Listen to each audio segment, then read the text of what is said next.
এখন গ্রীষ্মকাল, প্রচণ্ড গরম। সূর্যটা একদম মাথার উপরে মনে হয় উঠেছে, এত পরিমাণ গরম চারদিকে। এমন সময় এক কুকুরছানা তার জিহ্বাটা বের করে হাঁপাতে হাঁপাতে যাচ্ছে। সে একটা গাছ খুঁজছে যে গাছের নিচে অনেক ছায়া থাকবে এবং ঠান্ডা থাকবে। অবশেষে সে একটা গাছের ছায়ায় থেমে গেল।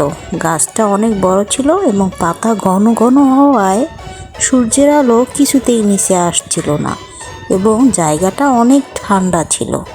সে আরাম করার জন্য এই জায়গাটাই বেছে নিল।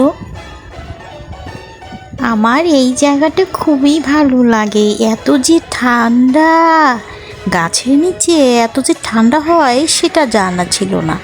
আমি এখানে একটু শুয়ে নেই, একটু গা ঠান্ডা হয়ে গেলেই তখন আমার একটু ভালো লাগবে। এই বলে বলে যখন অনেক দেরি হয়ে গেল, তখন সূর্যি মামাটা একটু পশ্চিম দিকে সরে গেল এবং সাথে সাথে সেই গাছের ছায়াটাও অন্য দিকে সরে গেল। আর কুকুরছানার গায়ের উপর আরও রোদ পড়তে থাকলো।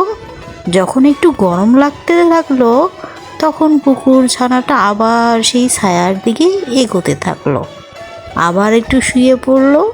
যখন সূর্যি মামাটা আবার একটু নিচে সরে গেল, তখন ছায়াটাও আর একটু সরে গেল। এভাবেই কুকুরছানাটা আস্তে আস্তে আগাতে থাকলো এবং যেখানে ঠান্ডা ঠিক সেখানেই কুকুরছানাটা শুয়ে পড়ল। এভাবেই অনেকক্ষণ চলতে থাকে। চলতে চলতে কখন যে সন্ধ্যা হয়ে গেল কুকুরছানাটি বুঝতেই পারল না।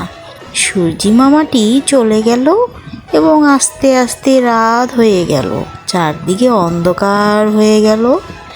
চাঁদ মামা উঠল এবং চারদিকে অনেক ঠান্ডা হয়ে গেল এবং চাঁদ মামার আলোয় চারদিকে চকচক করতে লাগলো। আমার এই গাছের নিচে এত যে ঠান্ডা লাগে, আমার খুবই ভালো লাগছিল। এই জন্য কখন যে রাত হয়ে গেছে বুঝতেই পারিনি। এভাবে সারা রাত কুকুরছানাটা গাছের নিচে বসে থাকে। সেই সূর্যি মামার মতো চাঁদ মামাটাও যখন একটু সরে যায়, তখন এই গাছের আলোটাও একটু সামনের দিকে আগিয়ে যায়। কুকুরছানাটাও সেই আগে আগে একটু যায়, গিয়ে ছায়ার নিচে বসে।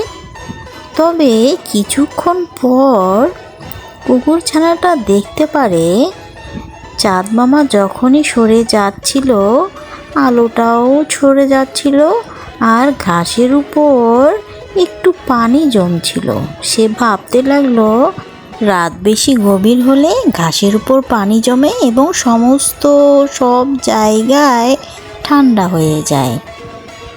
ছোট্ট বন্ধুরা, তোমরা এই গরমে গাছের ছায়ার নিচে থাকলে দেখবে কত বাতাস এবং কত ঠান্ডা লাগে। তোমরা বেশি বেশি করে গাছ লাগাবে আর গরম লাগবে না।